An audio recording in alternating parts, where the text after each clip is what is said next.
I feel like those influencers should be mindful of what they say, and not only on YouTube but on all platforms. Because if they follow on YouTube, they're gonna find your other social medias. They're gonna find everything and follow you. So I feel like if your demographic is children, or your demographic is children, you should be more mindful of what you put in your videos. But I feel like if you are for the older audience, like because you can tell your demographic if your audience is older, so I feel like you don't really have to care about whether kids are watching or not, because you can tell when a channel is for older people. So like I feel like that's when the parents come in. That's when the parents need to be more mindful of their kids.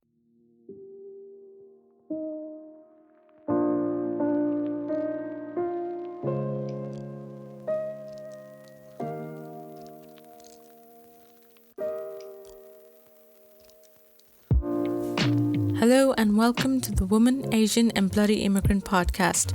I'm your host Kamaria, and today I'm talking to Komal Ashfaq. Komal is a good friend of mine, and I asked her to be on this first episode of the podcast because A, I thought she might have a really good knowledge about YouTube today, and B, she's a perfect guest for a podcast. She's smart, energetic, and she can talk for ages without boring you. In this episode, we talk about YouTube, how it's changed from its early days, YouTube creators then and now, drama and advertising business that has taken over the creativity of YouTube videos, and how the platform is influencing our children and teenagers. I really hope you enjoy our conversation, and please feel free to comment in the comment section below or reach out to us on our social media pages on Instagram or Twitter.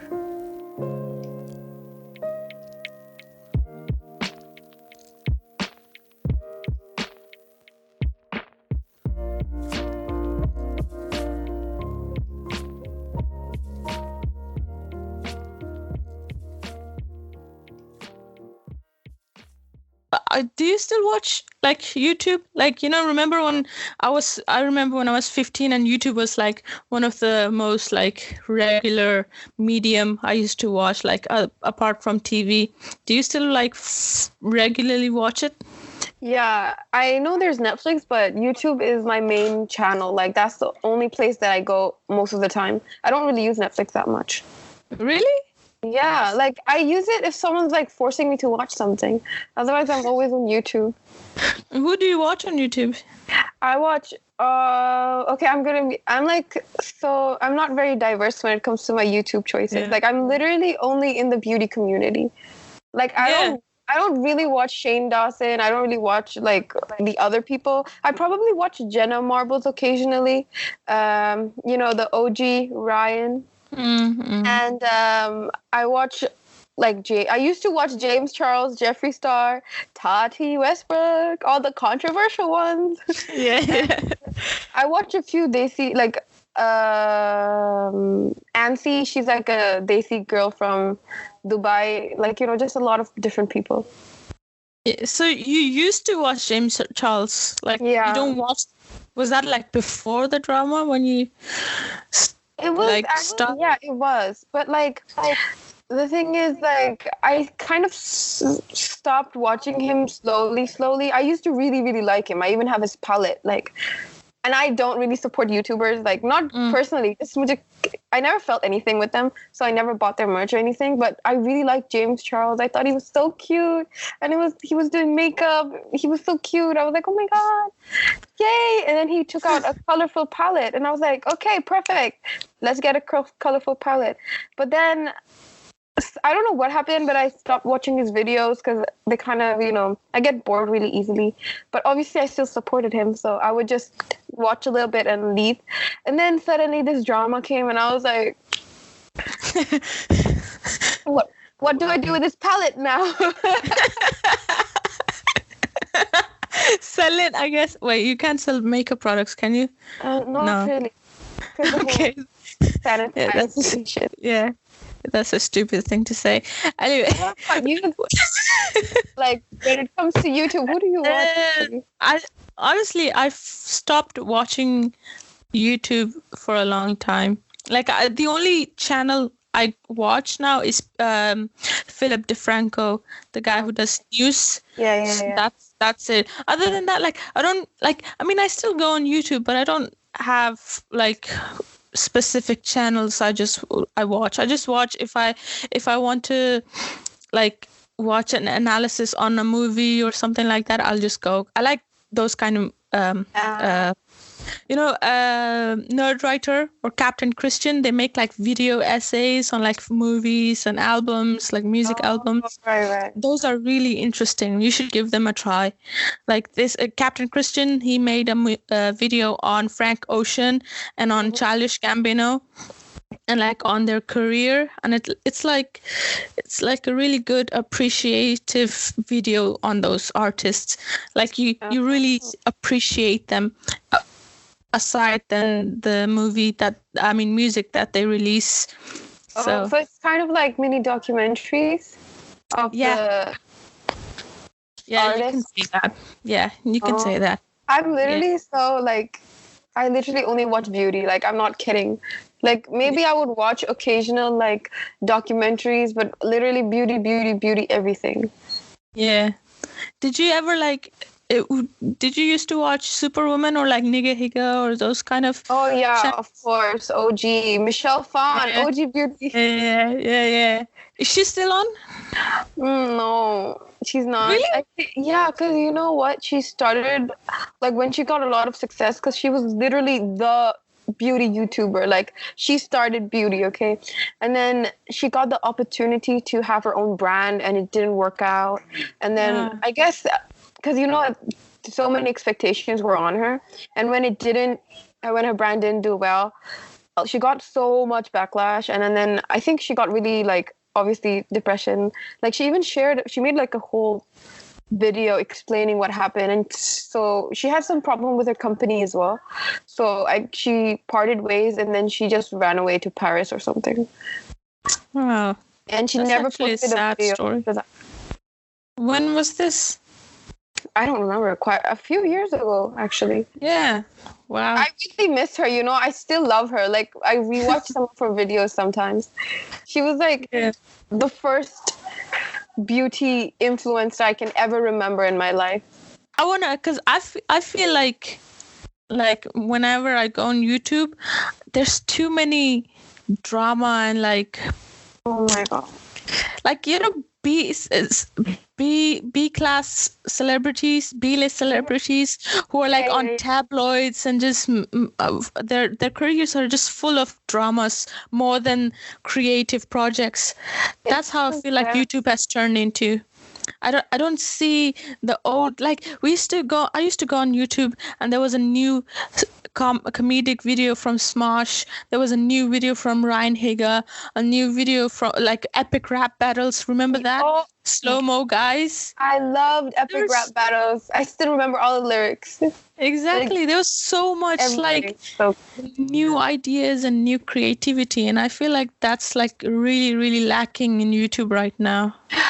Yeah, speaking of creativity, actually, I don't know about the other sides that much, but when it comes to beauty, like in Michelle Phan's time, beauty was so new. So it was really easy to seem creative because, you come up with something, it's never done before. But now I feel like there's just so many creative people. Everything is so just like everyone's coming out with this very similar things because there's already so many different ideas available. So it's hard to be unique in a sense. And there's always, accusations. You're copying her. That's like such a big issue in like the beauty community. They're like, you did that. Because, makeup, I mean, sometimes makeup can be so similar to other people. And then people will accuse you of being, copying someone, not giving them credit, blah, blah, blah. Oh my God, that's another drama, sis. Like, giving credit is just a drama on its own. Do you think maybe money being introduced into like YouTube channels, is that like one of the reasons why, like you said, creativity is becoming almost saturated? Like everyone's new ideas are just similar. Because what I'm trying to say is, before people used to make videos used to be creative to make their channel more popular, but now they're doing it for the money. I definitely, I mean, I wouldn't say everyone, Yeah, but I would say there's definitely a portion of people who like it's all about the money. But then I feel like when they introduced money, even the people who didn't really do it for the money, they kind of, numbers, money, they kind of brainwash you sometimes. Like it's kind of undeniable. So I feel like when money was introduced, even the YouTubers that were genuine, they started thinking about the numbers even without knowing it. Because I know, like, obviously likes and subscribers, that like really matters. And then when you introduce money, it's even worse for the creator. Because I feel like they're always competing with each other. And you can literally tell when it's all about the money, because they tend to do, like, for example, if their channel is making, like, let's say $100 or whatever, and then suddenly they do this specific video that generates like probably 200 or 500, they'll change their style and try to match that one video that did really well to earn more money, even though, like, the thing is, I can't really be mad at them, because if they see this as income, like, I would get it. But then again, YouTube was my platform to enjoy different people. Like, I don't know how to say it. It's hard to just do that. Yeah, I mean, you're a viewer. So for a viewer, you want new, fresh ideas like we used to have.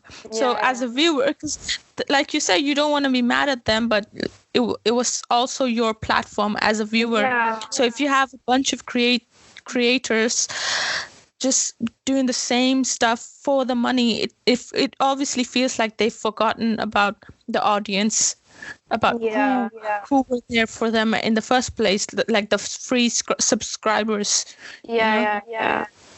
And that's what I'm saying about money being introduced, is that people make videos thinking about the money, not about what's fun and what's going to make people, simply enjoy the video. Yeah, and oh my God, let me tell you, even like ever since they introduced money, because obviously it's not just money from YouTube. Like before, you had to buy, like, at least in the beauty community, whenever there was like makeup coming out, they had to buy it by themselves. Like there wasn't like PR, like, brands didn't send PR to people, like PR, like free makeup. But I feel like now a lot of people make YouTube or content just to get free makeup as well. Which is kind of annoying, because they literally make the shittiest reviews. Like, am I allowed to swear? Not really, but yeah, sure. Okay, just like I'll just keep it out. Yeah. No, I wouldn't swear too much, but I was just afraid. Yeah, that's fine. I mean, that's fine. That's nothing. Yeah, and like, it's so frustrating to see, because it's so hard for me to like someone. Like, I'll watch someone, I'll watch one or two videos, but after that I feel like, they're either I don't relate to them anymore, or like they're boring me or whatever. Then I just stop watching them, which is really annoying, because back then, like, to this day, it's been so many years, I still like Michelle Phan, and she's like the only one that I still like. Yeah. Even James Charles, I stopped liking him. Yeah, time is money. You're giving your time to these people. Yeah. And when they're not making it worthwhile, then that's kind of like losing money, isn't it? Like losing £100 an hour. Yeah. Speaking do you know of James, anything? Yeah, I was going to ask. Do you know? Yeah, anything? No. I mean, like, about the whole like beauty community. Like, are you into it or not? No. Never watched a full beauty video ever. Really? Unless there's a drama. Like, even then, that I never really fully know what's going on. I just hear the names popping up everywhere. Right. James one, for example. But this James Charles one, I was really, really like interested by it because of like what's the other girl? Tati. Yeah, Tati.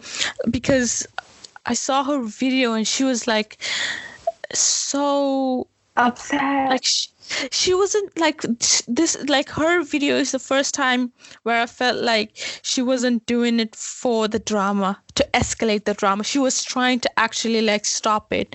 She never like to be honest, like I'm gonna say it, I watched the entire 40-minute video. I watched the entire thing because she was so, like, she pulled you in, and everything she was saying was so compelling. Like I don't know her, never watched her video, but I believed her. I believed everything she said, and she seemed so genuine to me. And that was like the first time a drama had some strand of reality, of truth in it. That's why I was like really, like, I wanted to know like what really happened. Oh my God. Tati Westbrook, the thing is, it's not only just like a vibe. Tati Westbrook's reputation in the beauty community is so good because like she's like an older she's from the older generation of beauty influencers, and she's very honest. She doesn't care about like PR and stuff like that. So she gives very honest reviews, and she's never in drama. Like I think this is the first time she's like in drama, like, and she was even forced into it. She didn't want to be in it. Well, I wouldn't say forced into it, but she did do that Instagram story where she was crying about But she did explain afterwards, like she did, and it made sense because like when sometimes even I do that, like when I read a news and I get angry and I just make a really emotional post about it. But you don't really fully process like what you're thinking. It's just emotional, so that makes sense. Yeah, I was literally just browsing around, and then suddenly I see like a video of Tati crying, and I'm like, what is going on? Like, did I miss something? And then I didn't have to listen to her, and I was so confused because at first, because I don't really watch people's Snapchat stories or like Instagram stories because I feel like there's too much advertisement on it and it bothers me. But then she was talking about the sugar, like she was talking about friends and stuff like that. I was like, what happened? Like, what the hell? And then in the comments, everyone was talking about, oh, it's James. I was like, what? And then I just went, like, I literally went everywhere. I went on Twitter, Snapchat, and Instagram trying to figure out what happened. Then I figured out it was like, because Tati has like the hair vitamins, right? Halo Beauty. And James Charles, and there's another vitamin brand called Sugar Bear Hair. And Sugar Bear Hair is like you could say a very old, it's older than Halo Beauty at least. So obviously they're literally the two most known vitamin brands. So they're very obviously competition for each other head on. Yeah. And obviously when James is like a son to you and he advertises Sugar Bear Hair with such a big platform, like that pissed Tati off.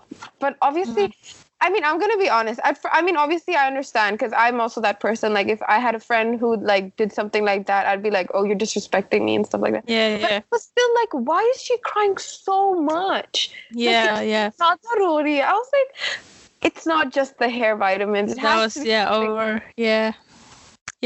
just because then she seems like a really immature, unstable person. Like how she was acting.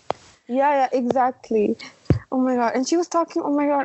But then mujhe bhi like, oh wait, I was like so, I was stressed watching the video. I was like, oh my God. Yeah, but then she explained afterwards, like the whole situation. I kind of forgot half of the situation, what really happened.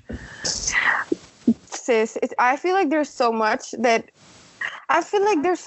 they presented, but also a lot that they did not present to us. But obviously, because we're just an audience at the end of the day. Yeah.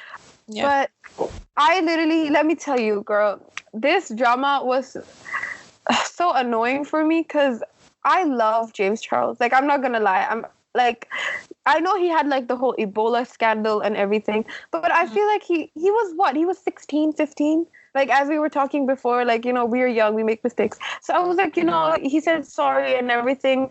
We should give him a chance. So whenever people brought up the Ebola past, I would ignore it. I'd be like, you know, he's a better person. Like, stop hating on him. He's working so hard and stuff like that. And then when Tati took out the video, like I was like, how would I say in English? सदमे में चली थी मैं. I was like, how can he be like? Because they talked about how he was like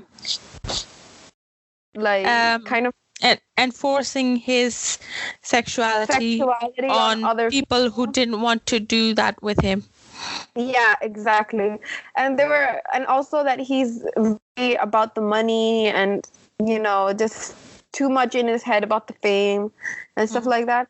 When I heard about that, I was like so upset because that's literally, I cannot stand stuff like this. Like, I literally stop watching someone if I feel they give me that sort of vibe. And the fact that, like, I know I haven't been watching. I wasn't watching him during that time. I kind of stopped watching him because his videos didn't interest me. But I was still like, no, like, he can't be that person, But then Tati, like, she's not the type to be in drama. Oh, I was so upset. I was like, should I throw away my palette? Like, what should I do? And I literally, because I'm the type who avoids negativity, so I unsubscribed from him. And everyone, like, I didn't realize that so many people would unsubscribe. Like, he literally dropped 3 million. Yeah. 3 million. Whoa. What the hell? Like, because people were talking, because before this drama, there was another drama with Manny MUA and Laura Lee. And even they dropped subscribers, and everyone was talking about, the downfall of Manny MUA and Laura Lee. And everyone, even James was talking about, oh my God, they lost so many subscribers. And now, I never knew that, oh my God, 3 million. Like, I still cannot. I think that's because when you think about, because with the recent Me Too movement and all the awareness around sexual harassment, people just, like, now we live in a time where people will never ever excuse or stand for, like, sexual abuse from whoever it is. And that's another thing I wanted to, like, talk about, because this whole drama, this wasn't just like a normal YouTube drama. This was really, really serious up until this point, because people were left and right. People were accusing James Charles of like forcing them into relationships with him, and that's serious sexual harassment allegations. You're going. Sorry. But now it's kind of like gone down. Like, there's no now.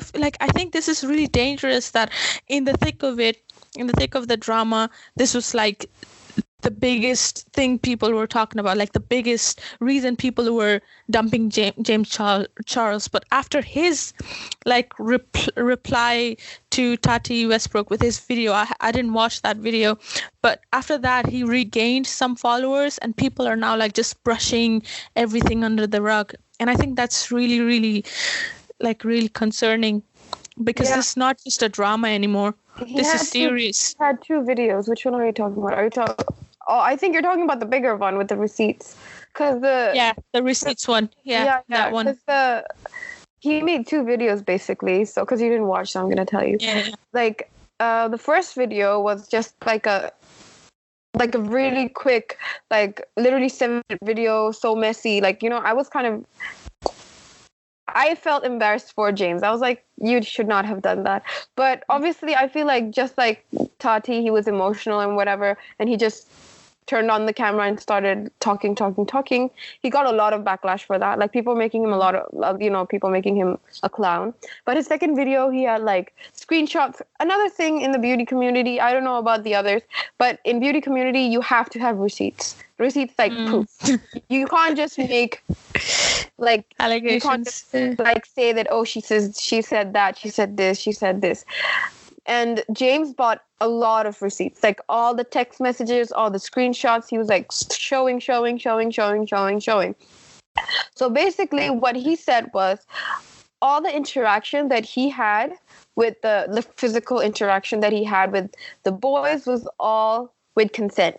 Like, he showed like screenshots, and he even because even the boys that were that were not accusing him, but people were accusing James of harming, even they had made videos, and they were talking about how it was all in consent, and like it was in consent. He didn't force anything and stuff like that. Yeah.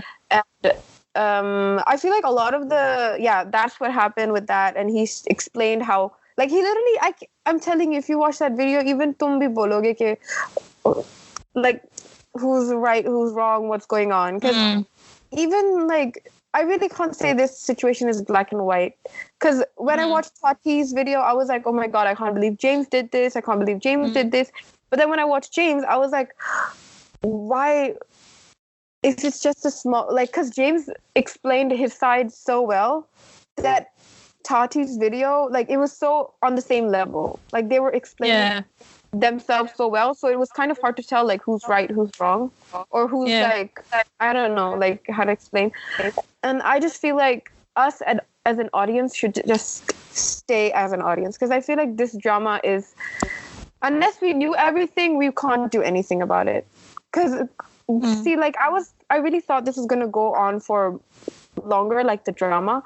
But then, because you know Jeffree Star, another very controversial influencer, he came in as well. He was accusing him, calling him names, which I think was so wrong. Like, okay, I get it.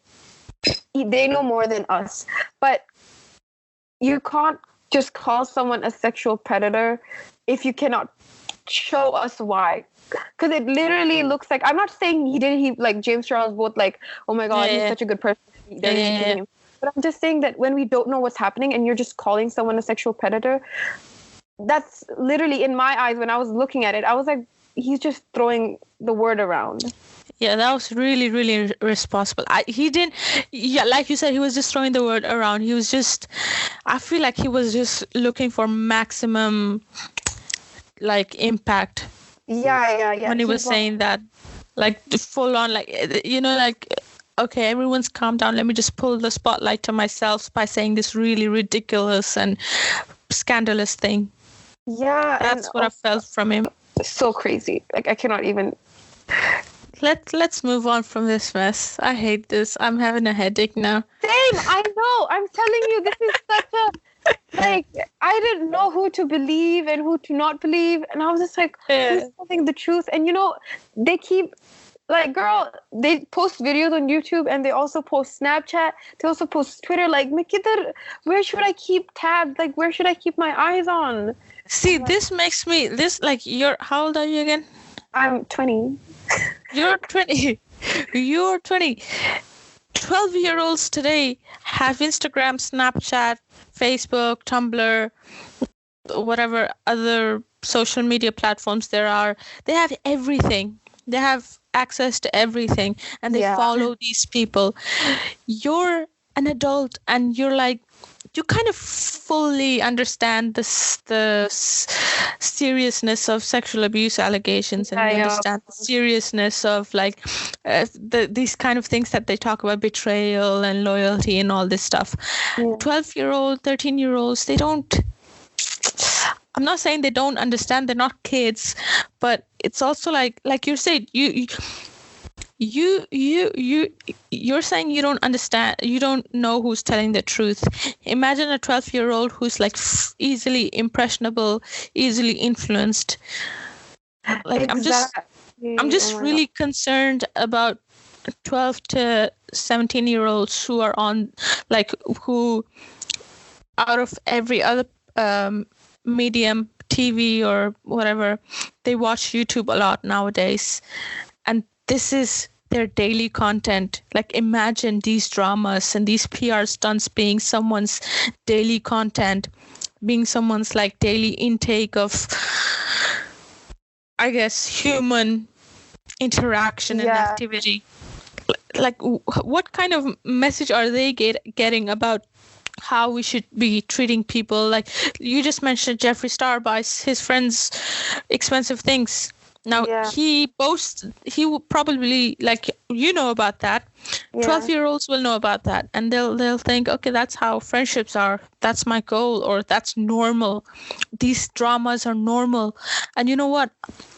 To be honest, I'm starting to see the real life impact this is having, because kids nowadays in schools, in private life, they're having beefs and dramas themselves, and they think that they're imitating themselves, the YouTubers. Girl, like, मैं क्या बोलूं? I feel like there's just so much. Yeah. Because, when it comes to kids, right, I feel like you can you can put the blame on the influencers, but then again, there's also the parents. Because, like, it also depends on, like, because YouTube is a very broad platform, right? So there are stuff for kids, for adults, for old people, for whatever group you are from. So I feel like it really depends on the influencer's demographic. For example, Jeffree Star, I don't think kids watch Jeffree Star, to be completely honest. But I see James Charles, he's known for having a younger audience. Like, even like in the videos this time, a lot of them, like, a lot of the Jeffree Star videos, James Charles and Tati, all of them mentioned how James Charles' demographic is usually young teenagers, like around 20, not 20, what the hell, 12 years old to like probably 18. Like, that's his common demographic. And Tati mentioned this, talking about how his behavior, the way he is going to really affect the children. And I do agree with that. Like, I feel like if your demographic is, younger people, because I mean, I'm not an influencer, but I'm assuming that on YouTube you can tell what your age demographic or whatever is. Yeah, you can actually. Yeah, but I'm not an influencer.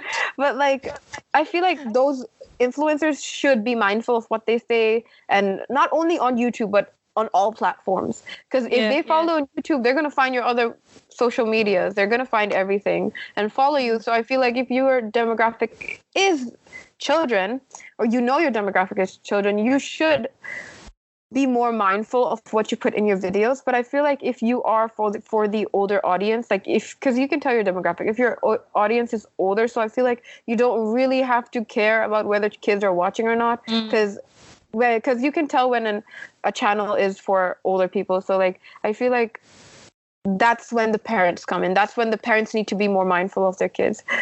Even though I feel like parents should always just be mindful over their kids, but when it comes to like James Charles, he should, like, I know, like, I felt bad for him, so many people were like bashing him, and he was so young. He's literally my age. I'm like 2 months older than him only.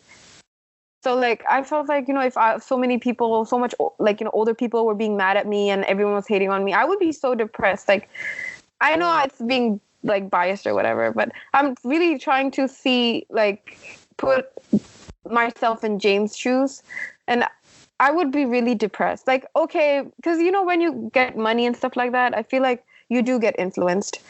And I know it's a sad thing that he's like such a controversial person, and the kids watch him, and there's a lot of kids who follow these beauty YouTubers. Like, you can literally see some of these kids have the same attitude, like, oh, you're canceled, oh, whatever, you got beef with me, you can't take my boyfriend, girl, I'm gonna fight you, whatever.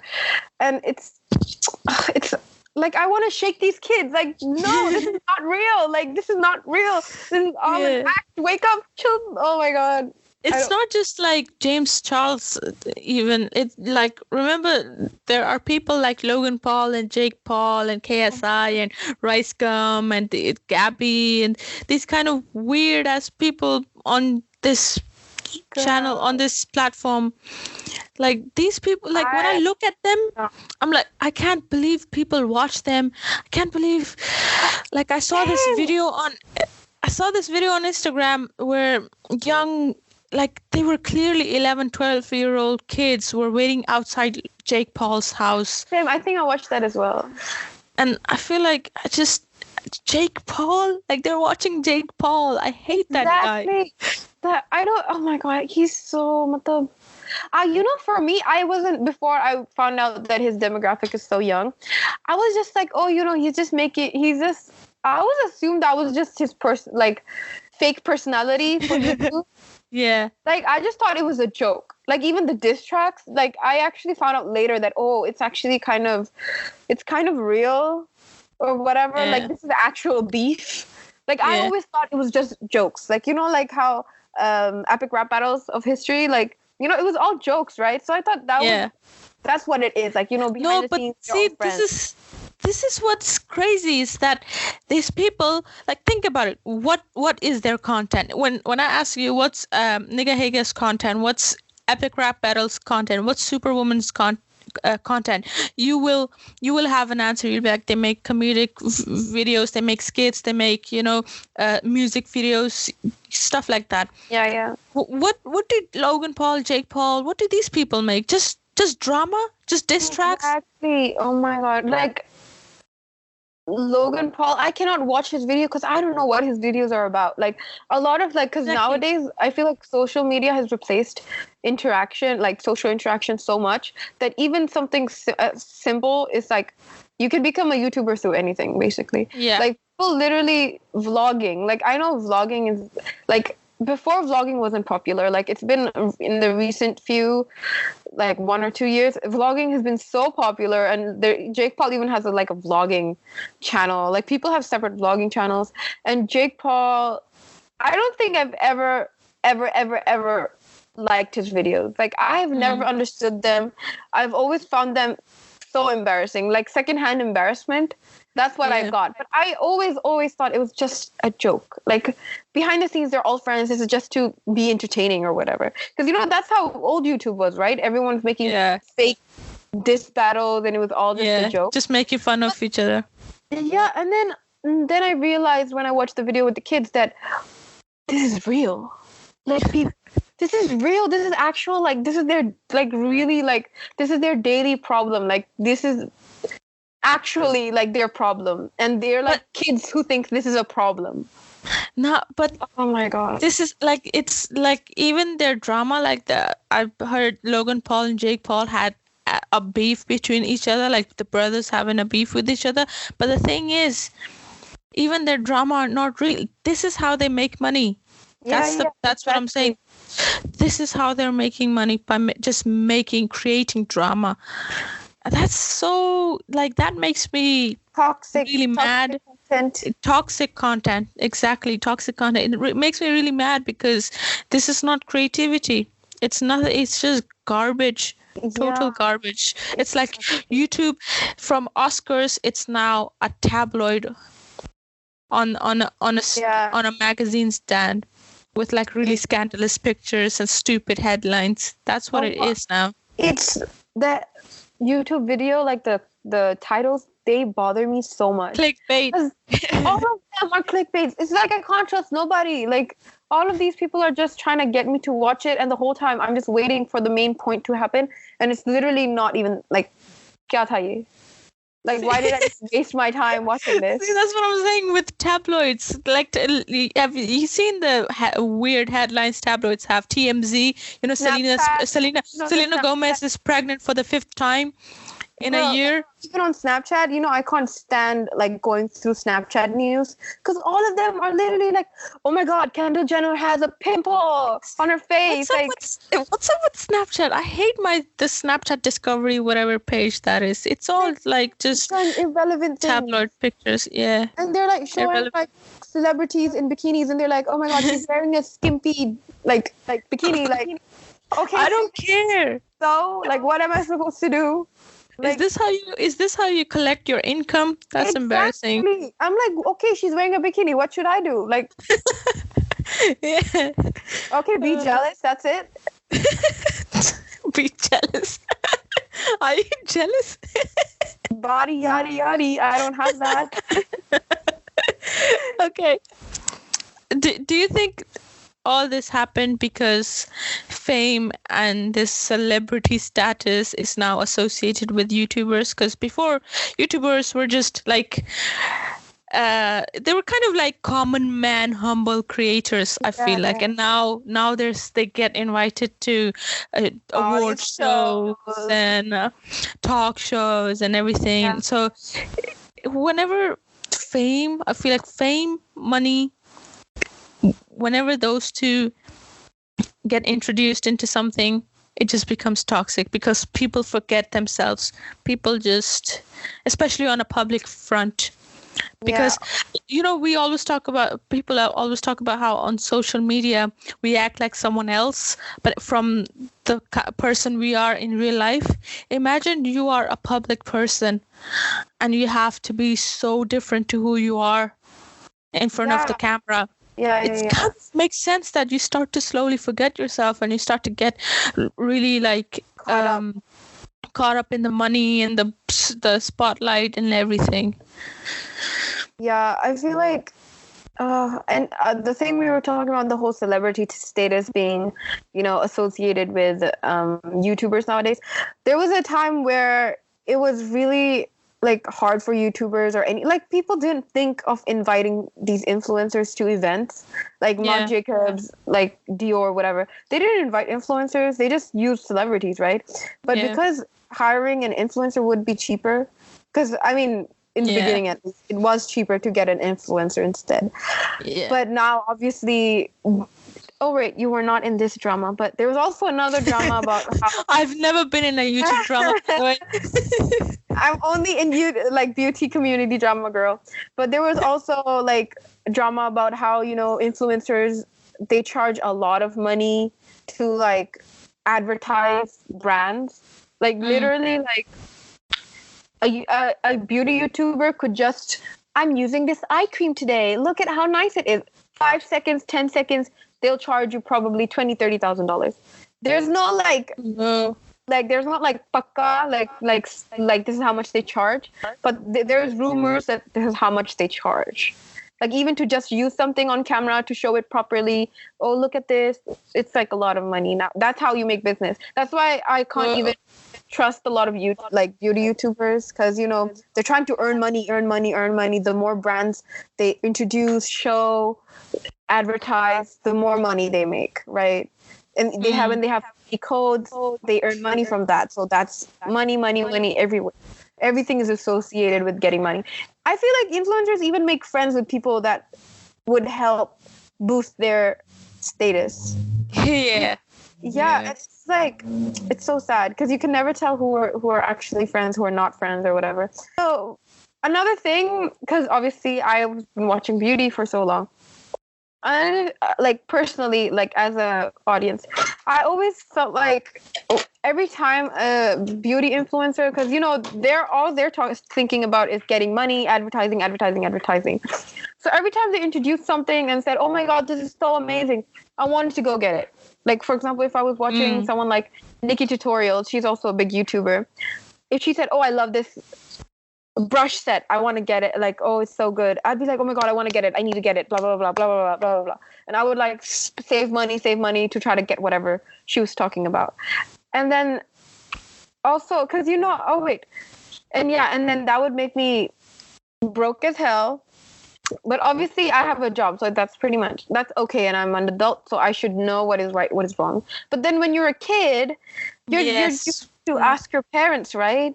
And you're just fighting with your parents, like, why can't you just get me the Morphe palette or whatever James Charles was talking about? Like, why can't you get it? And I don't know.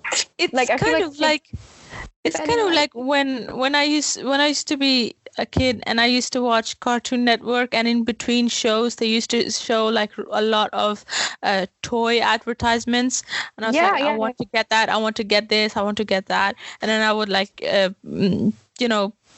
ask my parents and they'd say no, and I would feel sad. But with YouTube, it's like gamers, beauty, books, everyone has something, book channels, everyone has something. Merch. And it's more, I feel like with so many different social media connected, it's more in your face now. Personal and and you can't escape, because once you turn off the TV, that's done, But YouTube and Snapchat, Instagram, it's everywhere, and advertisement is everywhere nowadays, and kids are fully exposed to it. You know how before we had the TV, right? All the kids, they watch TV, cartoons, everything is on the TV. That's why they had so many advertisements. Like, brands didn't have to rely. Anyways, brands didn't have to rely on YouTubers for advertisement at all, because YouTube was, it was popping, but not so much. It wasn't people still watch TV. So, they could always do TV advertisements or whatever, billboards, whatever, the old ways.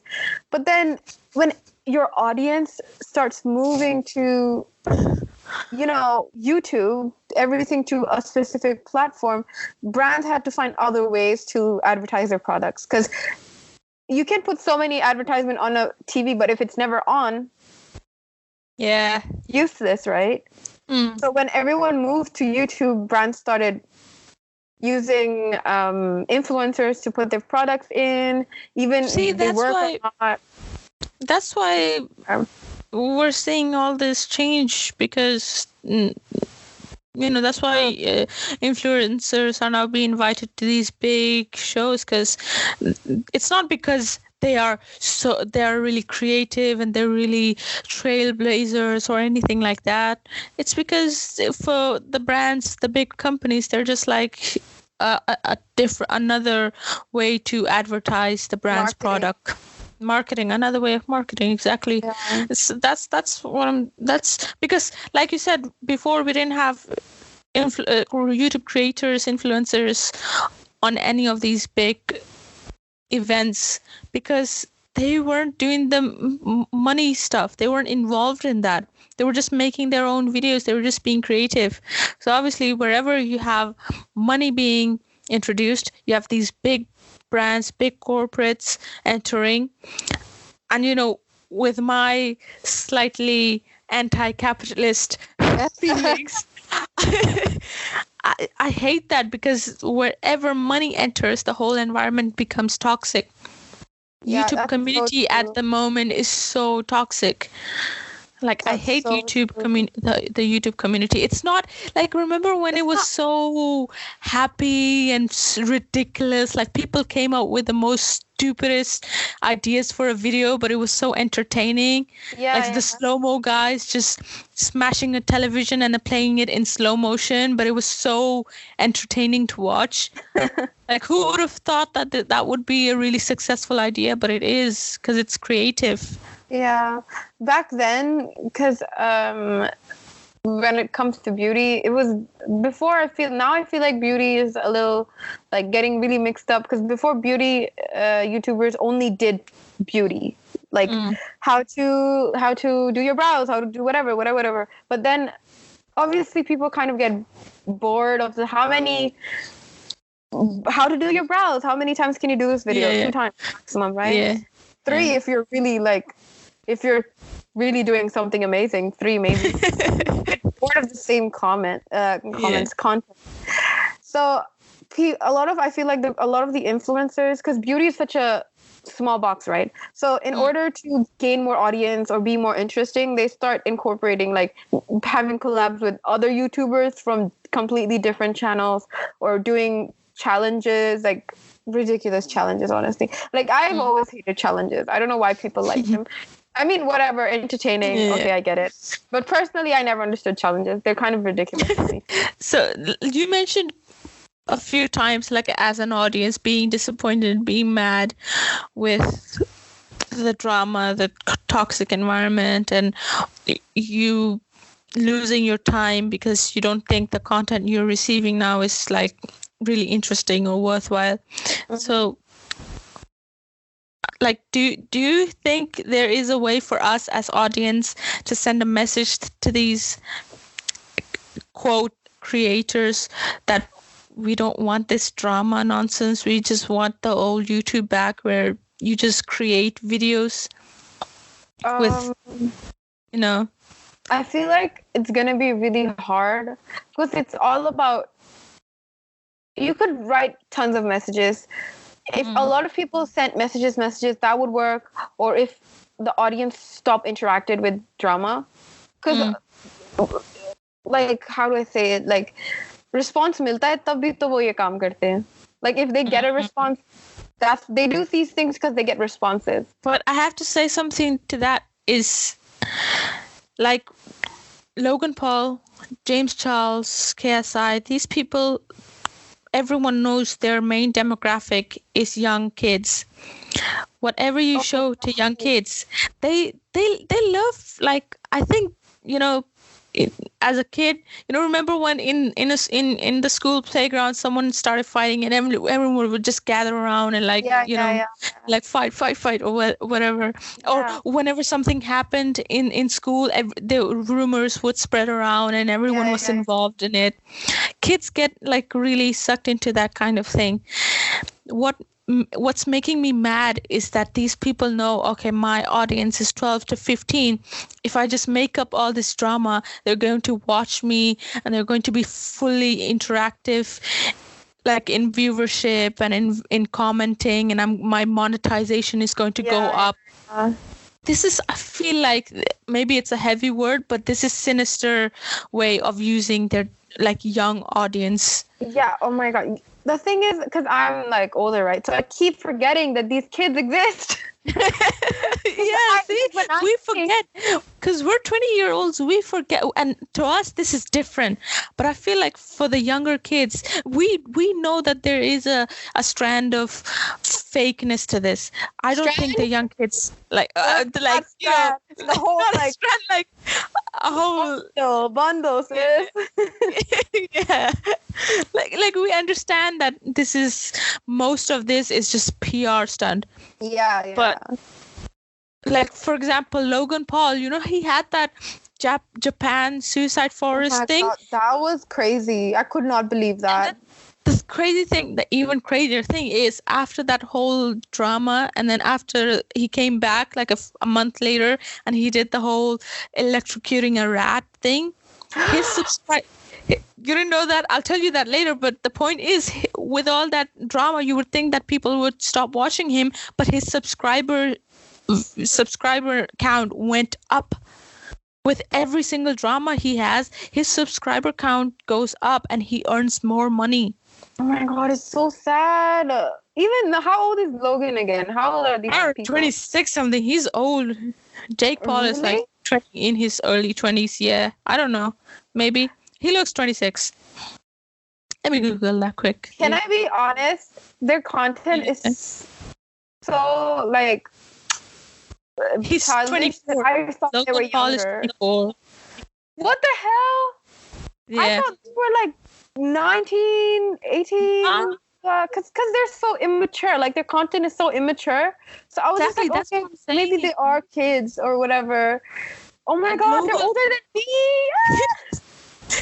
Like, see, Logan Paul, a 24-year-old man, is making these crap garbage videos and then they sell their merch. They sell their merchandise, and these kids buy it. Like, how do you think they're getting money? Girl, I'm still in sadma that he's 24. I admit, because my brother watches him, right?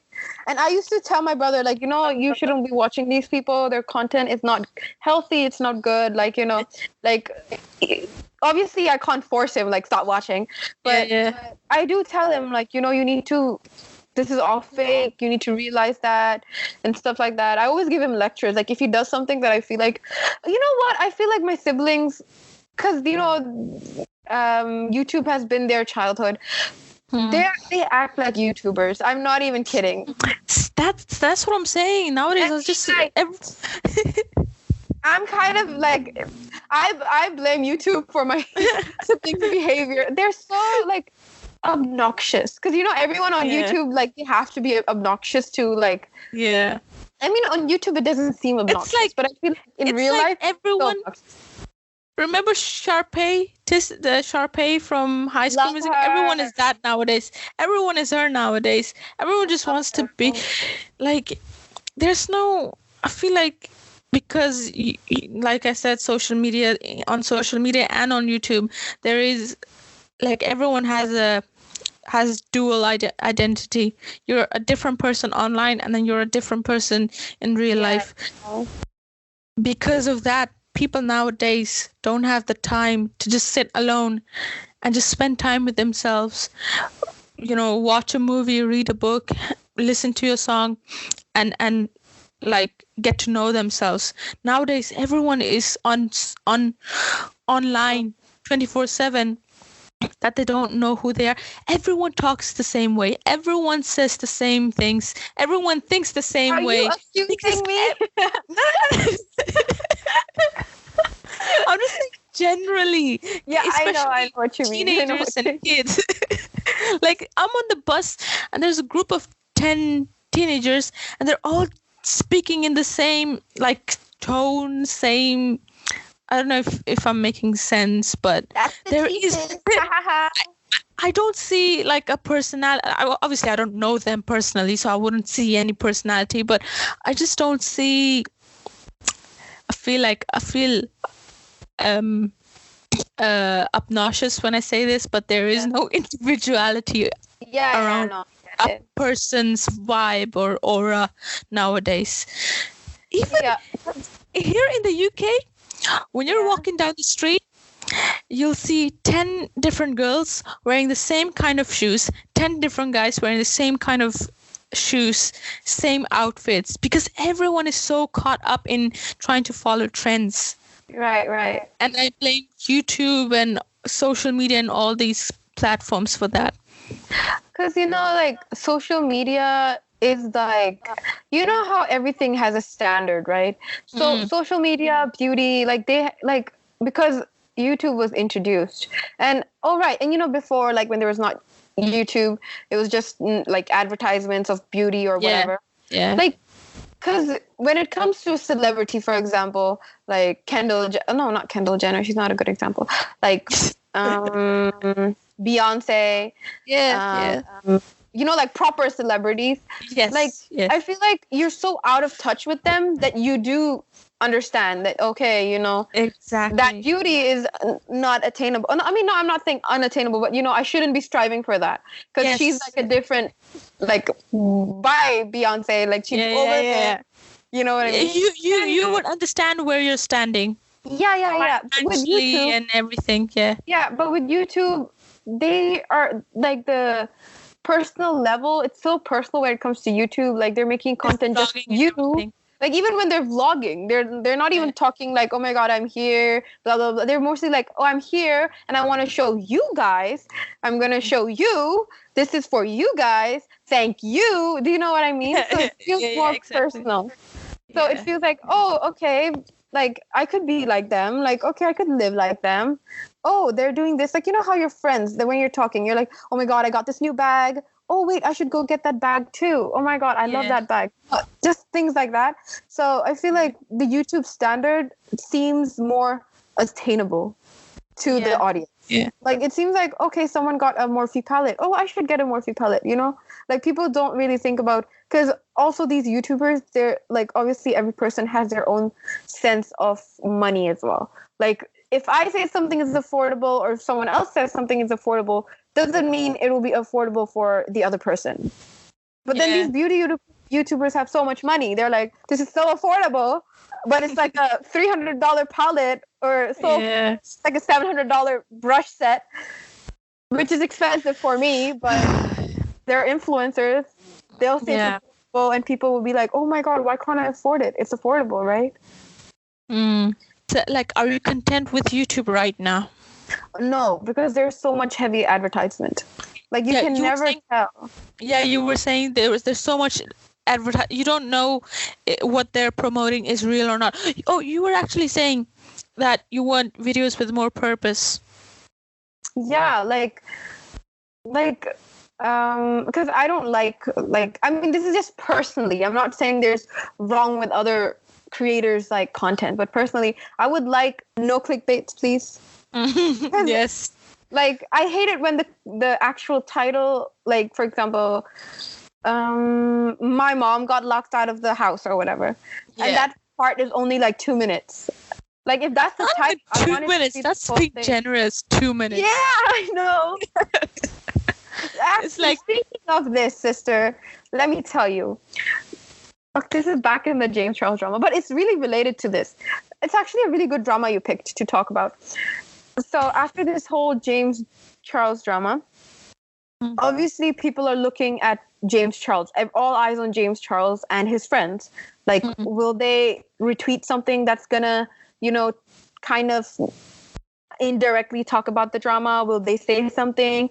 And James Charles' close friends are Nikita Dragon and Gabriel Zamora. New people, I know. But they did something like after the whole James Charles drama, everyone was expecting James or Nikita or someone to say something, right? like to reply to Tati. And everyone was waiting. And then I'm not sure whether James' video came out first, but Nikita came out with a video and it had a clickbait title. It was something like, because obviously all this drama is going around.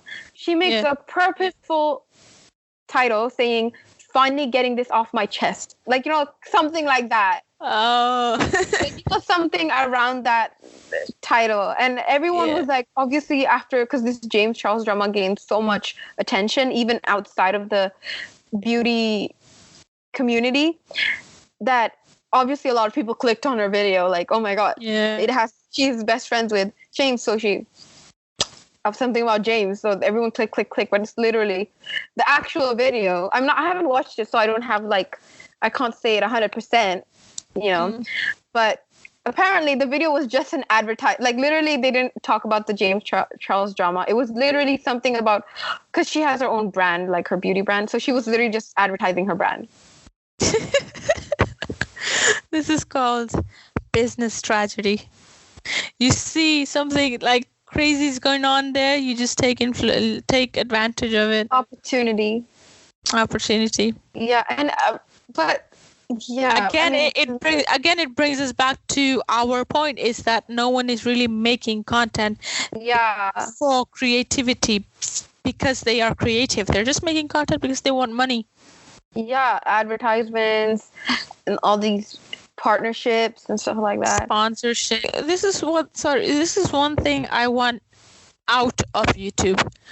Like, remember when the good old days, I feel like an old lady saying this, good old days when just Superwoman would have a new video and she'd just talk about 10 ways to cheat in an exam. She never made that video. I'm just BSing. But then it was just that video. That's it. There was no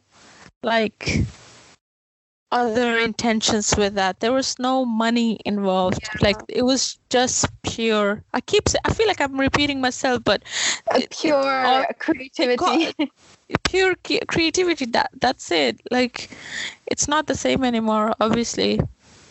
And also, speaking of OG YouTubers, I feel like when money and fame and, all of this and followers, not only money, even just followers, numbers, when all of these started getting introduced to the YouTube community, I feel like even the OG YouTubers, even it affected them as well. Because, Ryan, even he talked about how making creative content was getting harder for him because, because before it was always they posted whenever they wanted, but then when YouTube becomes YouTube basically became our television. So how television has scheduled timetables or whatever.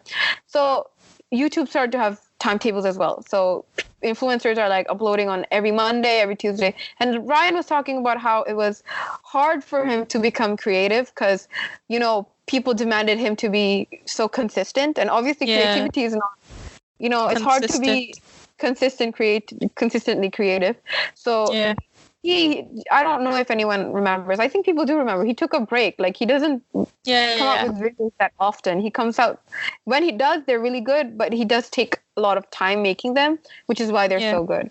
So I feel like even the OG YouTubers, even Superwoman, I don't really watch her anymore, but I feel like even she had this pressure of keeping up. Yeah, that's why for a time it was creativity. Then it was keeping up. Yeah, that's why for a time I felt like Superwoman's videos were going down in quality because it was she even said it herself. She was just writing scripts day and night, for hours and hours. And when you're doing that, you never really know which project is really worth it. The one that you really want to do, the one that you just in your gut you feel like it's like you have that one project that you work for a few months and you're just fully focused on it, and the end product is always like, if it's whatever the end product is, you feel proud of it. Yeah. But obviously when you have this pressure to just keep making and making and making, it's like when you're writing an essay and you have that word limit pressure, so you're just writing at first it's a really good essay, but then you realize it's not reaching that limit, so you're just writing nonsense just to reach that limit, and it affects the entire essay. Yeah, and also using the essay metaphor, and also when they're getting all of this pressure and see, like when they're making content, they suddenly see that, okay, I made this content, I wasn't fully like, okay, I made a video and it did really well compared to my normal creative videos, so they'll change their style and start copying that one video, like I said before. And then they start trying to copy the same video, like the same format. And like, the essay metaphor, like, when you feel like you have to follow a specific format, you, instead of thinking about, oh my god, this word limit is too less, you start thinking, oh my god, it's too much. Mm-hmm. Like, okay, I can't do it, it's too much, it's too hard, my creativity is not working. It's because also because YouTubers have to create, not all, but they think like they have to create so often. So like, I think there are some YouTubers that have video every day, they post a video. There are some that post a video once a week, twice a week, which is already really hard. If you're looking for creative content, once or twice a week is really hard, because not only, they're not just filming and then editing. They're like, they have to think of it, they have to get props or whatever. Yeah, exactly. Take the video, if it's not good, they take it again and then edit, and then like everything, put it together, upload it, wait for upload. Oh my god, it's being a YouTuber is so like time consuming, but then the creativity required is also so much. Used to at least require this much creativity. I still think the OG YouTubers have YouTube, they're not dominating YouTube like they used to, but even now when you go back to watch their videos, their most recent videos, they're still creative. They still bounce back to their creative. They still make really interesting, really well made videos. I still watch Ryan. Like, to this day, it's the same. I still watch them. Like, he just keeps getting better and better and better. And then I see YouTube's like front page with like all the top 10 trending stuff, and you have these stupid kids called Logan Paul and James Charles Drama. Oh they're my god! Older than us. I can't believe it. I'm still like, I can't process. I always thought they were younger. I swear to God, I thought they were like, but then 18, 19. But then the fact that they're older makes sense, because that's why they're living alone, right? Yeah. I don't know why I never thought of it. Yeah. Like, this whole time I thought they were just kids, bachcho ka apna drama hota hai, blah, blah, blah, blah. That's what I thought. Like, just kids having their little whatever. They're 23. I can't believe this. Like, a whole 23-year-old is making drama over it. Oh my God. Yeah, now go back and rewatch some of his stupid, like most stupid videos, and think that this is a 24-year-old man. Yeah, oh my God. Yeah, mujhe maar do. Yeah, thank you so much, Komal, for joining me on this episode of my podcast. Thank you for inviting me. I had so much fun. If you enjoyed that conversation, please share the episode and the podcast on social media. You can find us on Instagram and Twitter at WABI Podcast. Thank you so much for listening. See you next episode.